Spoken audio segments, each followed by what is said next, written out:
All right, so we're down here in the atrium with a pretty special group of people. We've got Evan and Cohen, who are transplant recipients, and we've got Dawn, who is a living donor. Pretty special. I think that's really fantastic. In fact, Mike Ravenhill is the CEO of the David Foster Foundation, and he might be able to tell us a little bit more about that. So, Mike, why don't you tell us exactly what the David Foster Foundation is all about?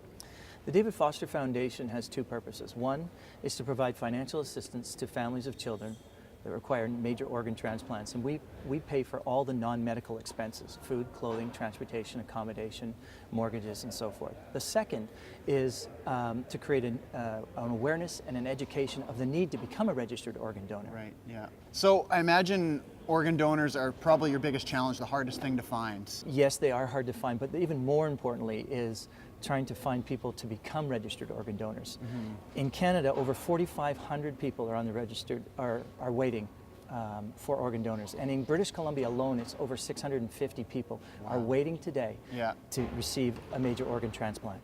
So, you know, Canadians are compassionate, caring folks. How do we stack up to the rest of the world in terms of, you know, people willing to donate their organs? You know, that's a great question. Of all developing countries, Canada has one of the worst organ donor registration rates in the world. Really? We actually are, on average, about 14% of Canadians are registered organ donors.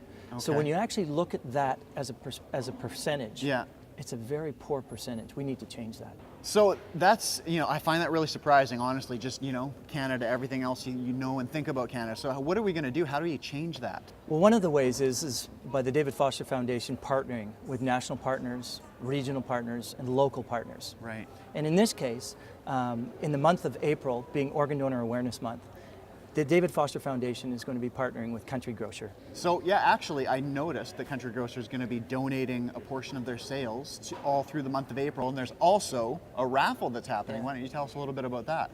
Well, that's a great, another partnership that the David Foster Foundation is in with WestJet.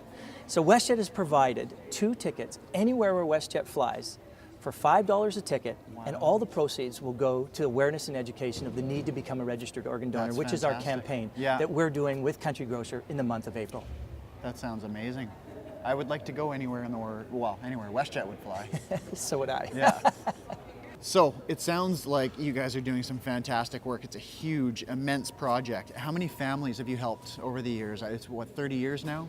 Yeah, this is our 30th anniversary for the foundation. Yeah. And we originally started just locally and then went nationally, so from coast to coast. And we've helped over 1,000 families in the last 30 years. Yeah. And we have 2 of our superstars here today with us. Evan and Cohen. Evan and Cohen.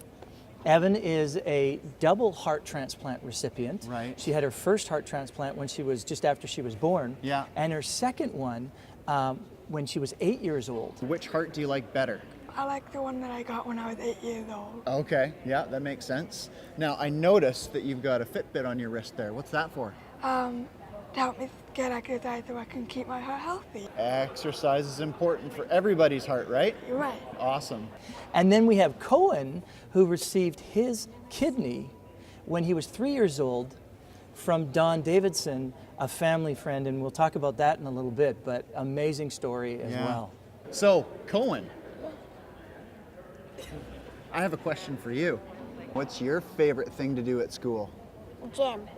Gym? Why? What do you do in gym? Run around. Ah, you like running around? Yeah. Awesome, me too. Maybe we can run around when we're done this. What do you think? Yeah. All right.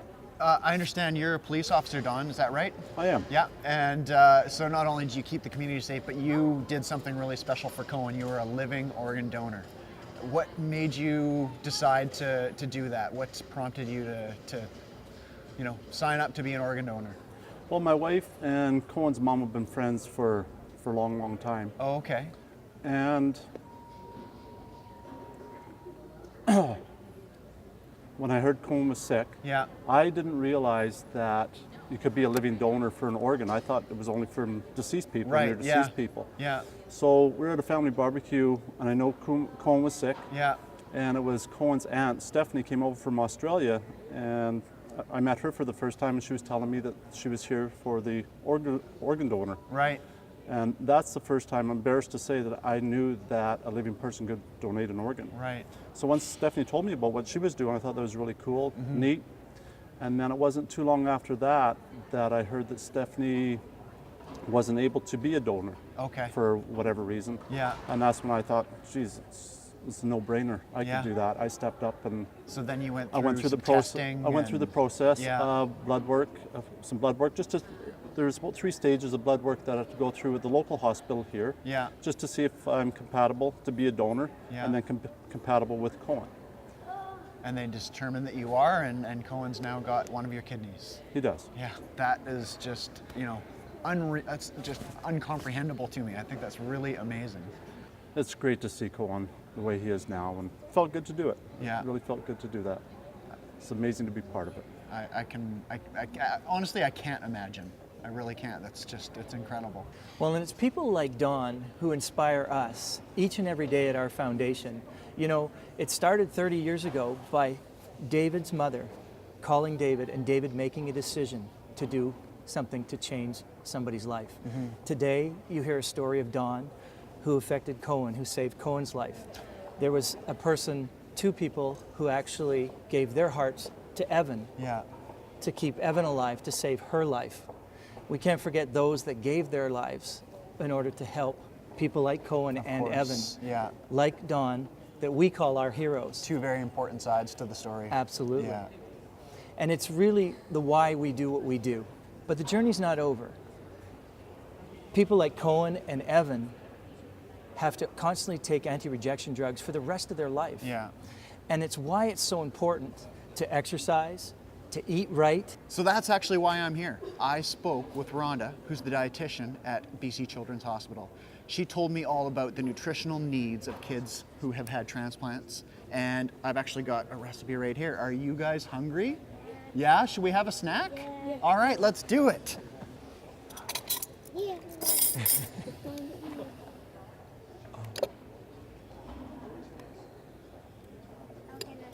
Are you gonna have some apples too? No? Okay, you can have that one. You go ahead. Okay. You just want a tiny bit? Yeah. Well, you can try a tiny bit, and then you can have more if you like it, okay? Yeah. Okay, does that sound like a good deal? Don't worry, Dawn, I'm not ignoring you. You can have some too.